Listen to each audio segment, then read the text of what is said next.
Hai semuanya, ketemu lagi bareng Mihu di sini. Oh ya, kali ini Mihu akan membawakan alur cerita Donghua yang berjudul Battle Through the Heaven. Mihu mengingatkan sekali lagi ya bahwa konten ini full spoiler. Tanpa lama-lama lagi, yuk langsung aja kita masuk ke isi ceritanya.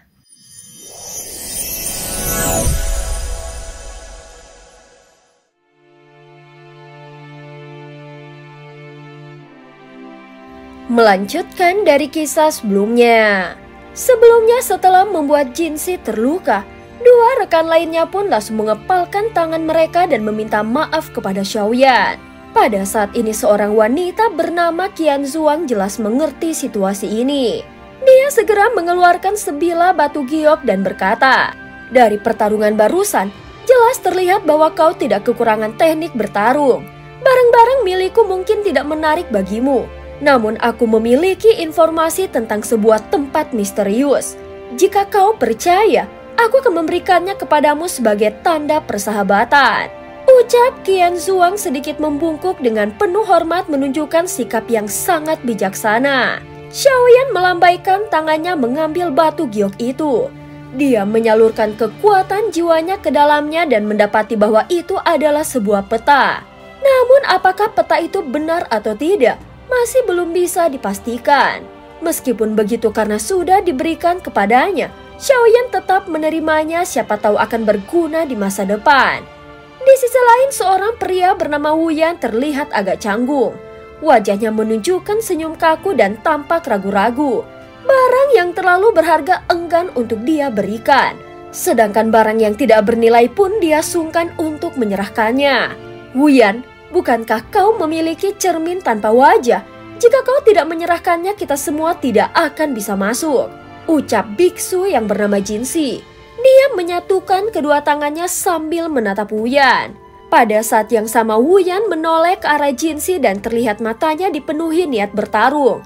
"Jinsi, aku ingat kau juga punya mutiara pajra, itu jauh lebih berguna daripada cermin tanpa wajahku.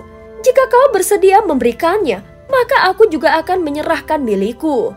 Meskipun cermin tanpa wajah tidak terlihat istimewa, tetapi di antara para ahli sekelas mereka benda itu jelas memiliki kegunaan yang luar biasa. "Aku hanya memberi saran," ucap Jinsi menjawab sambil tetap menyatukan kedua tangannya dan tampak seolah tidak peduli. Sementara itu Xiaoyan hanya diam dan terus menunggu. Segel ini memang bisa dipecahkannya, tetapi dia ingin melihat seberapa besar harga yang harus mereka bayar. Baiklah, Wu Yan akhirnya menghela nafas. Selain cermin tanpa wajah, aku juga memiliki beberapa barang lainnya. Aku mendapatkannya secara kebetulan. Tetapi mereka memiliki aura yang misterius, Tuan Xiaoyan, silahkan lihat sendiri. Setelah berkata demikian, Wu Yan mengeluarkan 3 benda dari cincin penyimpanannya. Terlihat ada sebuah batu, sebuah kipas, dan sebilah pedang patah.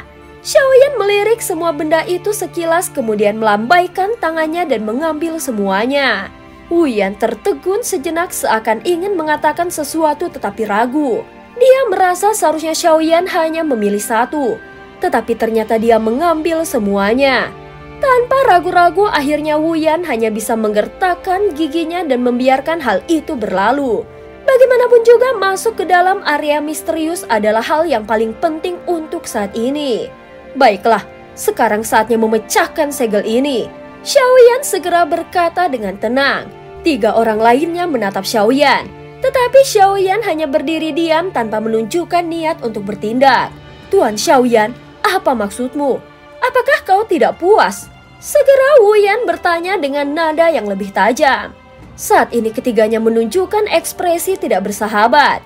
Xiaoyan memang kuat, tetapi dalam situasi ini mereka masih berada dalam satu kelompok. Jika Xiaoyan tiba-tiba berubah pikiran, maka mereka pasti akan menyerangnya bersama-sama. Namun Xiaoyan tetap tenang dan berkata dengan nada yang dingin, "Apakah kalian benar-benar tidak tahu nilai dari barang-barang yang kalian berikan? Kalian bukanlah orang dari dunia sensi, tetapi ingin masuk ke wilayahku untuk merebut peluang dan sekarang kalian berani bertindak seperti ini." Begitu kata-kata itu keluar, wajah ketiganya langsung berubah drastis. "Jika kau mengingkari kata-katamu, Jangan salahkan kami jika bertindak kasar." Wu Yan berkata dengan nada marah, kemudian tinjunya mengepal erat. Sudah lama dia tidak dipermainkan seperti ini. Bagaimana mungkin seorang ahli di tingkat mereka masih bisa diperas habis-habisan? Jika berita ini tersebar, dia pasti akan menjadi bahan tertawaan. Jika kalian berani bergerak, maka kalian pasti akan mati. Xiao Yan menjawab dengan dingin. Saat berikutnya tekanan yang mengerikan meledak dari tubuhnya sehingga membuat ketiganya merasa tertekan. "Tuan Xiao Yan, apa yang kau inginkan? Jika memang tidak berniat membuka segel ini, mengapa masih mempersulit kami?" Jinsi yang sebenarnya sangat marah mencoba meredakan suasana. "Aku bisa membuka segelnya, namun aku ingin berbicara terlebih dahulu denganmu secara pribadi," ucap Xiao Yan sambil menatap mereka dengan mata yang tajam. Mendengar itu, ekspresi Qian Zuang langsung berubah menjadi waspada. Di antara mereka bertiga hanya dia yang seorang wanita. Namun Xiao Yan kemudian mengalihkan pandangannya ke Jinsi. Qian Zuang pun diam-diam menghela nafas lega setelah melihat arah pandangan Xiao Yan. Dia sempat berpikir bahwa Xiao Yan ingin sesuatu yang tidak pantas. Tetapi ternyata dia terlalu berlebihan dalam menebak. Pada saat ini Qian Zuang dan Wu Yan segera mundur meninggalkan Xiao Yan dan Jinsi berdua. "Tuan Xiao Yan, silahkan katakan apa yang kau inginkan," Jinsi berkata sambil menyatukan tangannya sekali lagi. "Kau berasal dari dunia misterius surga barat kan?" tanya Xiao Yan. "Benar Tuan," Jinsi mengangguk ringan sambil menjawab. "Berapa orang yang datang bersamamu?" ucap Xiao Yan segera melanjutkan pertanyaannya. "Maaf, aku tidak bisa memberitahumu jumlah pastinya. Mohon dimaklumi Tuan." Jinsi tampak ragu sejenak sebelum menjawab. "Lalu sudah berapa lama kalian berada di Sensi? Apakah sebelum atau sesudah kejadian perang melawan Taisu?"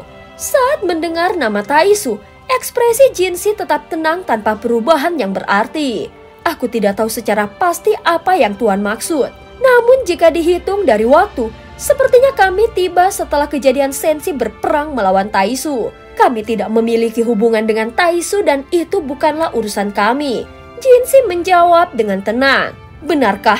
Dari caramu berbicara, sepertinya posisimu tidak rendah. Apakah kau yakin tidak ada pihak lain dari dunia misterius surga barat yang terlibat dalam perang antara Taisu dengan Sensi?" Xiao Yan menatap tajam tanpa menyembunyikan niatnya. Dia tahu betul kemunculan mereka berawal dari konflik antara Taisu dan Sensi. Setelah terdiam sejenak, Jinsi menarik nafas dalam-dalam lalu berkata dengan suara perlahan, "Aku tidak bisa memastikan hal itu. Begitu kami memasuki Sensi, setiap orang mengejar peluang mereka sendiri. Aku tidak mengetahui keberadaan mereka." Xiao Yan segera menyipitkan matanya dan suaranya terdengar lebih dalam. "Kau tahu apa yang sebenarnya ingin kutanyakan, bukan?" Jinsi terlihat sedikit canggung sebelum akhirnya menyadari maksud dari kata-kata Xiao Yan. "Tuan ingin tahu apakah dunia misterius surga barat bekerja sama dengan Taisu untuk melawan Sensi, bukan?" Jinsi bukan orang yang bodoh. Pada tingkat kekuatan seperti ini tidak ada yang bisa bertahan jika mereka terlalu naif. Xiao Yan tetap menatap Jinsi tanpa berkedip. Merasakan tatapan itu, Jinsi akhirnya berkata lagi, "Sejauh yang ku ketahui, dunia misterius surga barat tidak akan ikut campur dalam perang antar dunia. Kami hanya hidup berdampingan dengan ras iblis dan sumber daya kami tidaklah terbatas. Tuan tidak perlu khawatir." Dia segera menyatukan tangannya dalam sikap hormat. Dari ekspresinya yang serius, sepertinya dia tidak berbohong. Atau mungkin dia sendiri memang tidak tahu banyak tentang situasi yang sebenarnya. "Terima kasih atas informasinya." Xiao Yan mengangguk pelan, meski demikian dia tetap tidak menunjukkan tanda-tanda ingin membuka segel itu. "Tuan, mengapa kau masih belum mau membuka segel ini?" ucap Jinsi segera bertanya dengan kebingungan. "Ini bukan karena kalian. Masih ada seseorang yang ingin menjadi pemenang di balik layar." Begitu kalimat itu diucapkan, Xiao Yan segera melepaskan kekuatan jiwanya dan menyebarkannya ke segala arah. Ketika orang lain secara refleks mengalihkan pandangan mereka mencoba mencari sesuatu di sekitar mereka, namun mereka tidak merasakan kehadiran siapapun. Mereka segera mengikuti arah pandangan Xiao Yan menuju ke gumpalan awan yang tampak kosong. Namun Xiao Yan seolah tahu bahwa ada sesuatu yang bersembunyi di sana. Saat ini Xiaoyan tetap menatap lurus ke arah itu. Heh, berani sekali. Hanya seseorang di tingkat ketiga keabadian para dewa, tetapi berlagak begitu sombong. Suara dingin tiba-tiba terdengar dari kejauhan seketika tekanan dahsyat menyerbu lalu melesat ke arah mereka dengan kecepatan luar biasa. Wajah ketiga orang lainnya berubah drastis, mereka dapat merasakan aura kuat yang dengan cepat mendekat. Namun Xiaoyan tetap berdiri dengan tenang. Di dalam tubuhnya, kekuatan inti jiwanya bergetar hebat. Kemudian 3 warna api menyelimuti tubuhnya dan menyebar ke sekelilingnya dengan kekuatan luar biasa. Hanya seekor semut yang sedikit lebih besar, ucap Xiaoyan menyeringai tipis. Jelas pada saat ini Xiaoyan telah bersiap menghadapi kedatangan sosok yang misterius tersebut. Dan cerita pun berakhir. Terima kasih udah dengerin Mihu dari awal sampai akhir ya. Please jangan lupa untuk like, comment, and subscribe. Oh iya, jangan lupa untuk share juga ya. Terima kasih udah dukung Mihu. Sampai jumpa.